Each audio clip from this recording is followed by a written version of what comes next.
नमस्कार। यति बेला हामी इलेक्सन रिपोर्टिङमा छौँ कैलाली क्षेत्र नम्बर 5 मा। अहिले हामी रिपोर्टिङको लागि ठ्याक्कै 4-5 वटा मतदान केन्द्रहरू भ्याएर अहिले कैलालीको वडा नम्बर 3 मा रहेको मतदान केन्द्रमा आएका छौँ। मसँग यहाँ ब्युटिफुल जर्नलिस्ट हुनुहुन्छ सविता बुढाज्यू। हेलो दिदी। हजुर, हाउ आर यु? एकदम फाइन। कस्तो भइरहेछ इलेक्सन रिपोर्टिङ? इलेक्सन रिपोर्टिङ चाहिँ अब ठिकै छ होइन, गरिरहेछौँ, भ्याइरहेछौँ। अलिकति भ्याइ नभ्याइ पनि छ, गाह्रो नै छ, तर पनि भ्याइरहेछौँ। वास्तवमा भन्दाखेरि मेरो चाहिँ पहिलो इलेक्सन रिपोर्टिङ हो।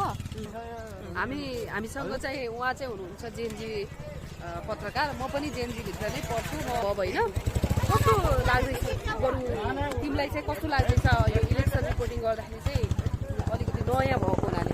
दिदी खासमा मलाई चाहिँ पहिलोपटक 2079 को स्थानीय तहको निर्वाचन हुँदाखेरि म सुरुमा काम गरिरहेको थिएँ पश्चिम टुडेमा। त्यति बेला मैले यो खासै इलेक्सन रिपोर्टिङ गरिनँ, डेस्कमा बसेर न्युज अपडेट मात्रै गरेको।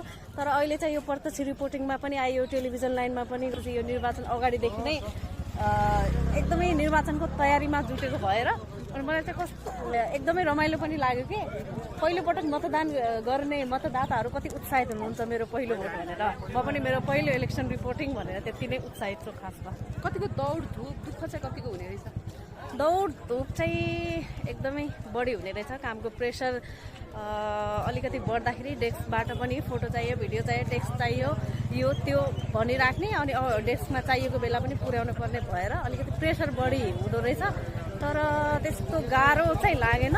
गाह्रो हुने भनेको कहिलेकाहीँ हामी जुन स्रोतबाट हामीले स्रोत लिनुपर्ने हुन्छ अनि त्यो स्रोतको फोन नउठिदिँदाखेरि हामीलाई चाहिने पर्याप्त तथ्याङ्कहरू नमिल्दाखेरि अलिकति अप्ठ्यारो हुँदो रहेछ। अझै अब आज त जस्ट सुरु भयो होइन, आज मतदान कार्य सम्पन्न हुन्छ। आज दिनभरि त अब अपडेटहरू हामीले मतदान यति मत खस्यो उति मत खस्यो भने चाहिँ अपडेट गरिरहेको हुन्छौँ। अझै 5-6 दिन चाहिँ एकदमै बढी खटिनुपर्छ है होइन। हामीले अब सबै अपडेट कुराहरू लिएर कम्पाइलदेखि लिएर तुलनात्मक होइन हरेक कुरा सकेसम्म त हामीले भिजुअल स्टोरी भिडियो स्टोरीहरू चाहिँ बढी गर्नुपर्छ भन्छौँ। अनि के छ त, भ्याइने सम्भावना छ कि गाह्रै छ? कान्तिपुरको चाहिँ इलेक्सन कान्तिपुर भन्ने एउटा वेबसाइट छ, त्यसमा इलेक्सनको सबै जानकारी हुन्छ।